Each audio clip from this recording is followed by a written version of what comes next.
I'm here today because we have a choice for ourselves and our children, for businesses and the communities we invest in. Vice President Harris will always fight for working families like mine. We can and will elect Vice President Harris and Governor Tim Walz.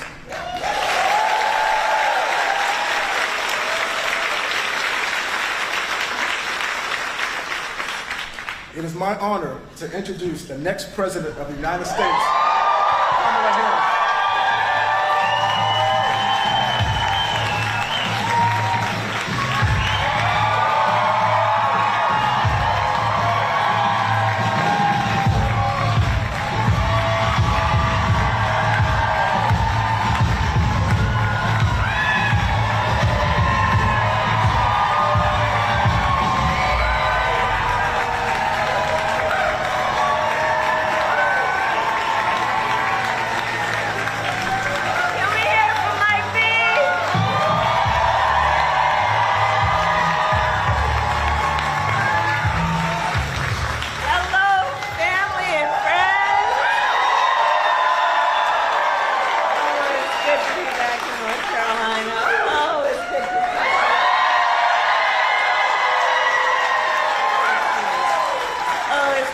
Everyone. Good afternoon, everyone. Please have a seat if you have a seat. Please have a seat. Mike D, Mike D's Barbecue. Let me tell you one of the biggest fans of Mike D's Barbecue. My husband, Doug Emhoff. and thank you, Mike, for sharing your story. And I'm just so sorry for what your family has been through, but you have, out of an incredible tragedy, done so much for the community, and you are such a role model. So thank you, Mike, for everything. Thank you. And good afternoon to everyone here. Thank you to all of the incredible leaders with us today, including my friend, the Governor, Roy Cooper, here with his daughter. Every time I land in North Carolina, I'm just literally coming down the stairs of Air Force Two, I will shout to Roy Cooper, "What number is it, Roy?" And today he shouted 16, which is the number of times I've been in this beautiful state since I've been Vice President.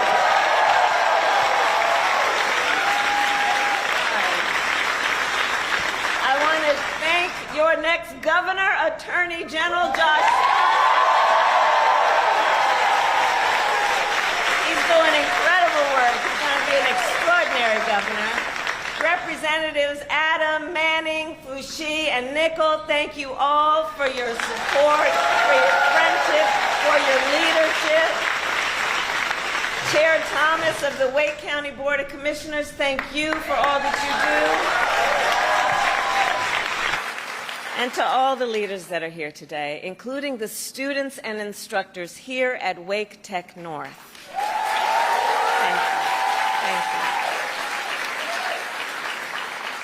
So thank you all. So listen, this election, I do strongly believe, is about two very different visions for our nation. One, ours, focused on the future, and the other, focused on the past. We see that contrast clearly in many ways, including when it comes to how we think about the economy. So our country has come a long way since President Biden and I took office. At that time, we sadly remember the millions of Americans that were out of work. We were facing one of the worst economic crises in modern history. And today, by virtually every measure, our economy is the strongest in the world.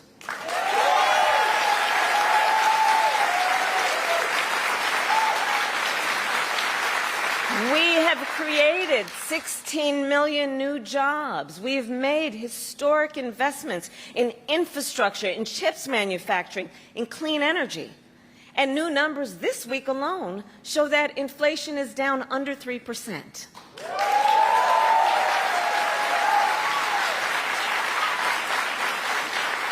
And as President of the United States, it will be my intention to build on the foundation of this progress. Still, we know that many Americans don't yet feel that progress in their daily lives. Costs are still too high. And on a deeper level, for too many people, no matter how much they work, it feels so hard to just be able to get ahead.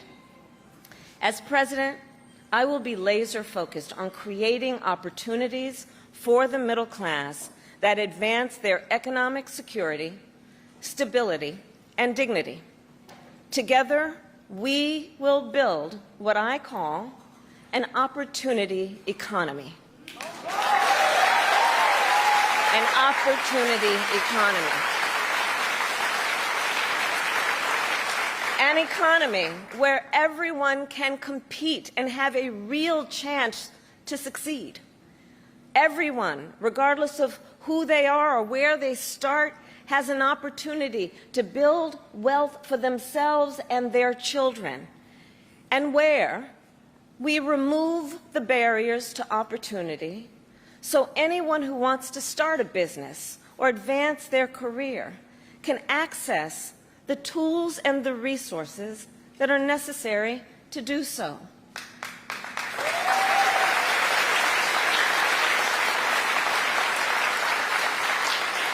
I will focus on cutting needless bureaucracy and unnecessary regulatory red tape and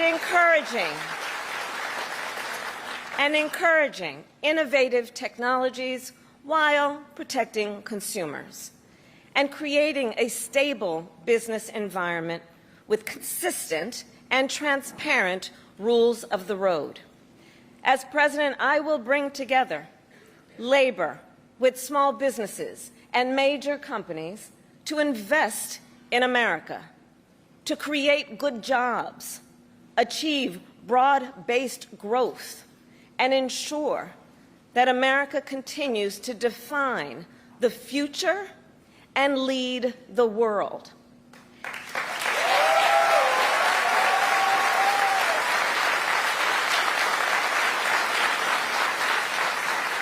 And key to creating this opportunity economy is building up our middle class.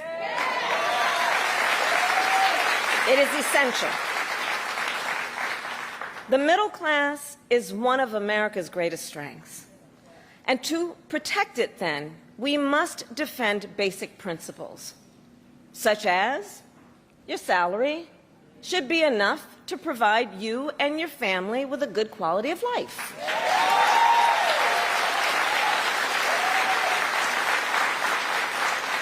Such as no child should have to grow up in poverty.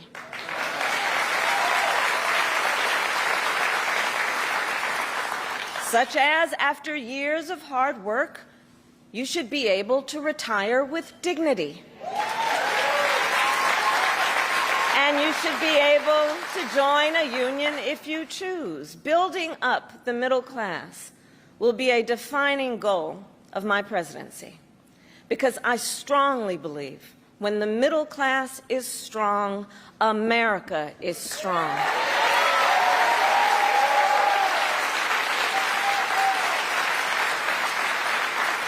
So in the weeks to come, I will address in greater detail my plans to build an opportunity economy.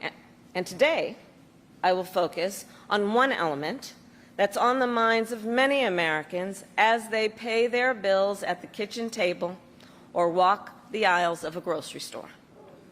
And that is lowering the cost of living.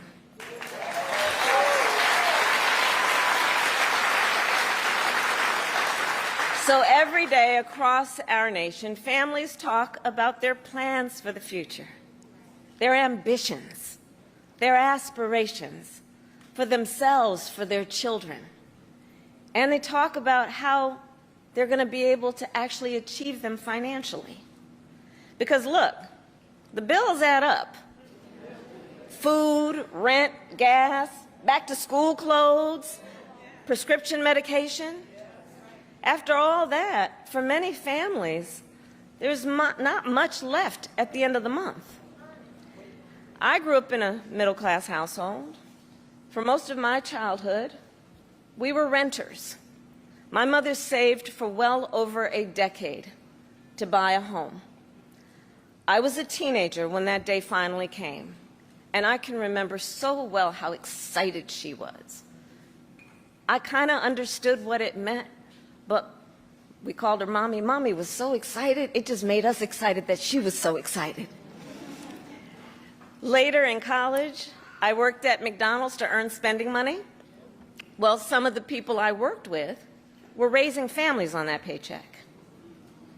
They worked second or even third jobs to pay rent and buy food. That only gets harder when the cost of living goes up. When I am elected president, I will make it a top priority to bring down costs and increase economic security for all Americans. As president, I will take on the high costs that matter most to most Americans, like the cost of food. We all know that prices went up during the pandemic when the supply chains shut down and failed. But our supply chains have now improved, and prices are still too high. A loaf of bread costs 50% more today than it did before the pandemic. Ground beef is up almost 50%. Many of the big food companies are seeing their highest profits in 2 decades. And while many grocery chains pass along these savings, others still aren't. Look, I know most businesses are creating jobs, contributing to our economy, and playing by the rules. But some are not. And that's just not right. And we need to take action when that is the case.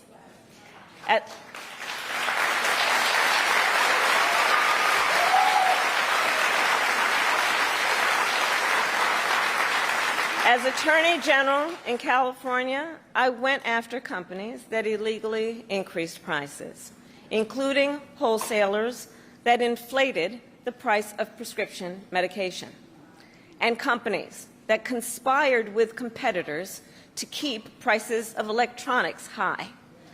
I won more than $1 billion for consumers.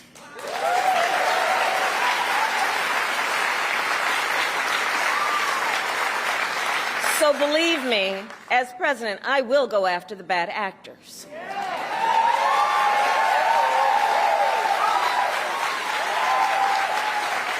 And I will work to pass the first ever federal ban on price gauging on food.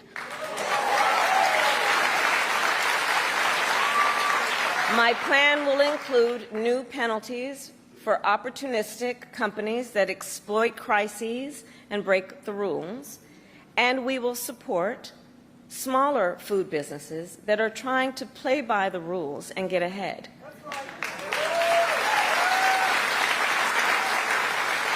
We will help the food industry become more competitive, because I believe competition is the lifeblood of our economy.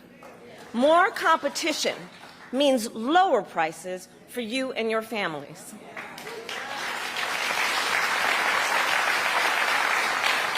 Now compare what Donald Trump plans to do. He wants to impose what is, in effect, a national sales tax on everyday products and basic necessities that we import from other countries. That will devastate Americans. It will mean higher prices on just about every one of your daily needs.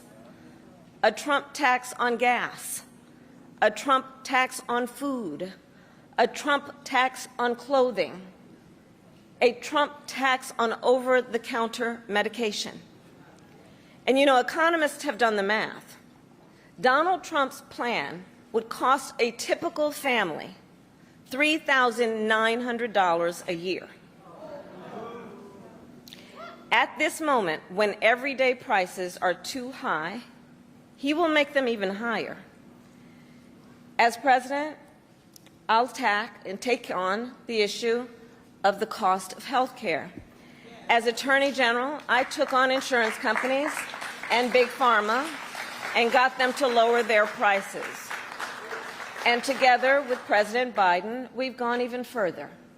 We capped the price of insulin at $35 a month, and the total cost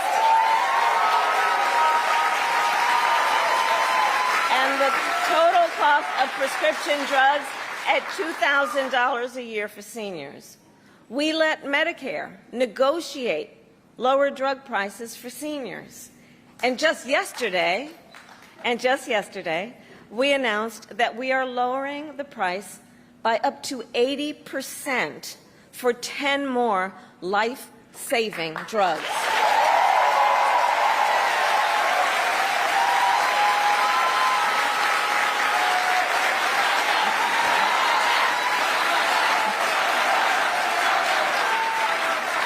And I pledge to continue this progress. I'll lower the cost of insulin and prescription drugs for everyone with your support, not only our seniors. And demand transparency from the middlemen who operate between Big Pharma and the insurance companies who use opaque practices to raise your drug prices and profit off your need for medicine. 2 months ago, I announced that medical debt will no longer be used against your credit score.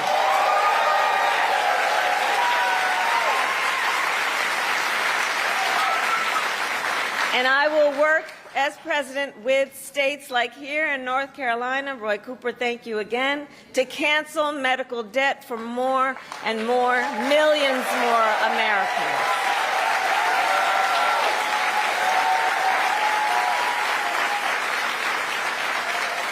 As for Donald Trump, well, he wants to repeal the Affordable Care Act, which 45 million Americans rely on. 45 million Americans rely on it for health care. That would take us back to a time when insurance companies could deny people with pre-existing conditions. We all remember what that was. And we're not going back. We're not going back. We're not going back. And remember, and this is why we're not going back, because we do remember, he tried to cut Medicare every year he was president, threatening a program that tens of millions of seniors count on. And according to his Project 2025 agenda, he intends to undo our work to bring down prescription drugs, the cost of prescription drugs, and insulin costs. Well, we've come too far to let that happen.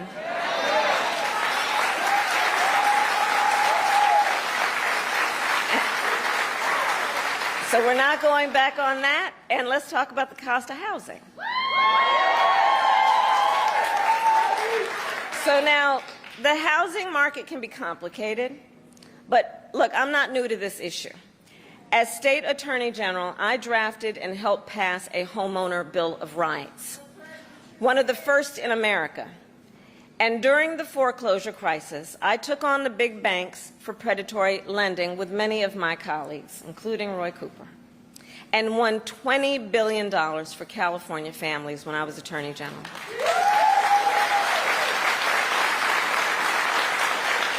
So I know how to fight for people who are being exploited in the housing market. And I know what home ownership means. It's more than a financial transaction. It's so much more than that. It's more than a house. Home ownership and what that means, it's a symbol of the pride that comes with hard work. It's financial security. It represents what you will be able to do for your children.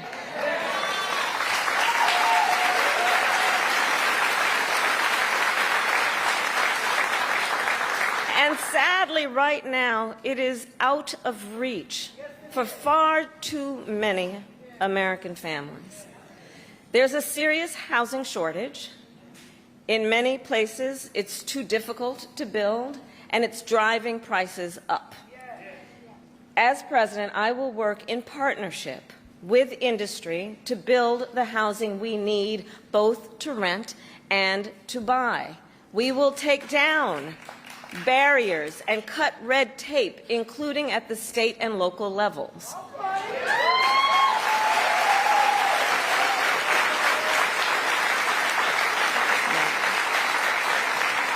And by the end of my first term, we will end America's housing shortage by building 3 million new homes and rentals that are affordable for the middle class.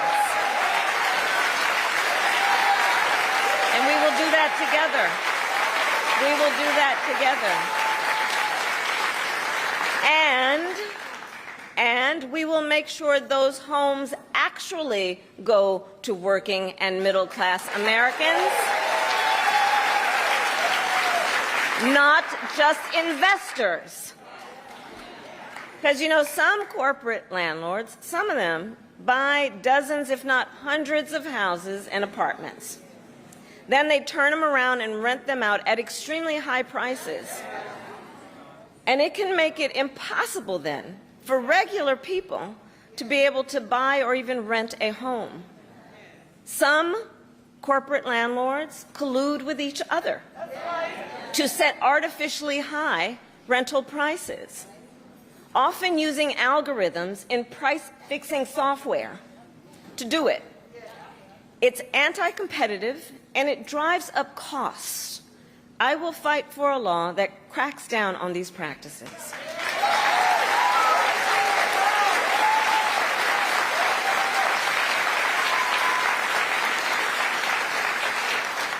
We also know that as the price of housing has gone up, the size of down payments have gone up as well. Even if aspiring homeowners save for years, it often still is not enough. So in addition, while we work on the housing shortage, my administration will provide first-time home buyers with $25,000 to help with the down payment on a new home.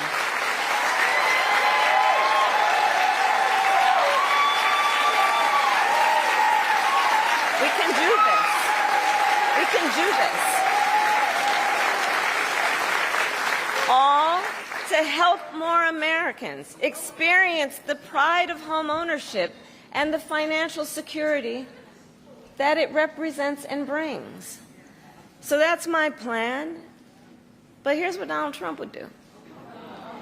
If his Project 2025 agenda is put into effect, it will add around $1,200 a year to the typical American mortgage.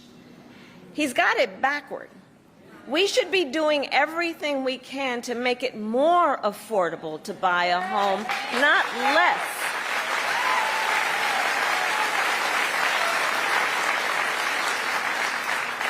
Finally, there's one more way I will help families deal with rising costs, and that's by letting you keep more of your hard-earned money.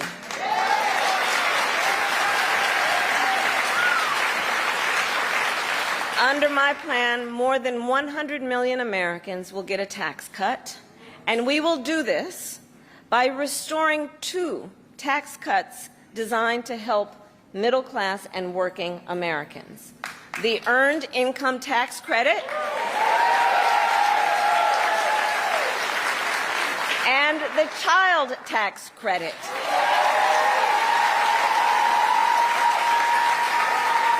Through which millions of Americans with children got to keep more of their hard-earned income. We know this works and has a direct impact on so many issues, including child poverty. We know it works. So as president, I'll not only restore that tax cut, but expand it. We will provide $6,000 in tax relief to families during the first year of a child's life. Now think what that means. Think what that means. That is a vital, vital year of critical development of a child. And the cost can really add up, especially for young parents who need to buy diapers and clothes and a car seat and so much else. And we will do this while reducing the deficit. Compare my plan with what Donald Trump intends to do. He plans to give billionaires massive tax cuts year after year. And he plans to cut corporate taxes by over $1 trillion, even as they pull in record profits. And that's on top of the $2 trillion tax cut he already signed into law when he was president, which, by the way, overwhelmingly went to the wealthiest Americans and corporations and exploded the national deficit. You know, I think that if you want to know who someone cares about, look who they fight for. Look who they fight for.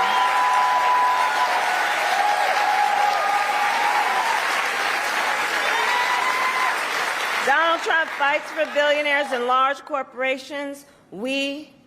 I will fight to give money back to working and middle-class Americans.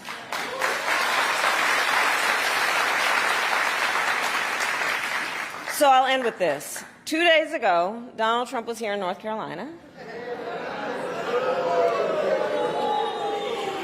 He said he was going to talk about the economy. I think you all watched. You know what I'm about to say. But he offered no serious plans to reduce costs for middle-class families. No plan to expand access to housing or health care. And that, actually, I think for most of us, was not surprising. Because we already know his plans. We know the Project 2025 agenda. So there's a choice in this election. Donald Trump's plans to devastate the middle class, punish working people, and make the cost of living go up for millions of Americans. And on the other hand, when I'm elected president, what we will do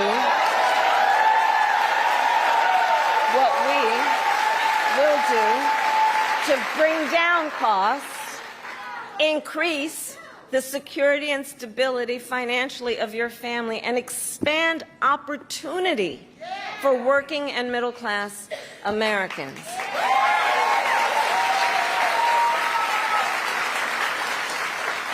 So now is the time to chart a new way forward. Now is the time to chart a new way forward, to build a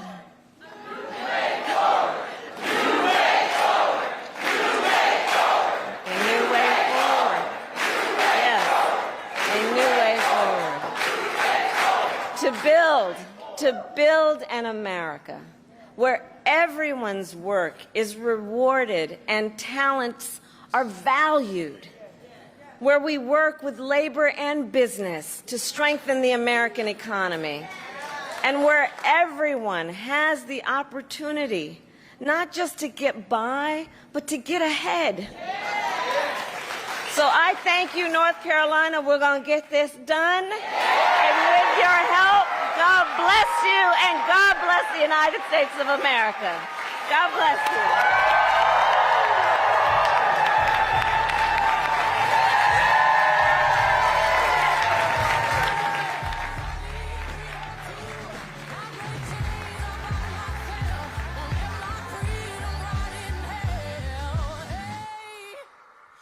Keep running.